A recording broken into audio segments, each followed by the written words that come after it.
ফানিম্যান। তুমি তো অনেক কিছুই জানো, বলো তো কে? অশোক। কে অশোক? ওরে সেটা তো জানি না বৌদি। হ্যাঁ, মোবাইলের দিকে নজর না দিয়ে একটু পড়াশোনায় মন দাও ফানিম্যান।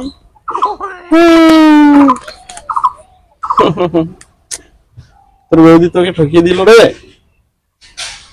ওরা তাই তো দেখছি। আচ্ছা বৌদি, তুমিও মতো ওরাও নিয়ে ওদিকে। লাভলি বৌদি সেবার কে? এই তো ফরেন না তো, তোমাকে লিখি ওই সিরিয়াল আর এর মধ্যে ঢুকে না থেকে দাদার দিকে একটু নজর দাও, বুঝলে? দাদার দিকে নজর দিবে। লাভলি কে? লাভলি হানিয়া কি হচ্ছে এটা? আরে মুখটা রেডি হয়ে গেল। দেখো, লাভলি বৌদি বলে কিছু নেই। লাভলি নেই না? হানিম্যান রে, তুই বড্ড বিপদে ফেলে দিলি রে। দাঁড়াও দেখাচ্ছে। দাদা,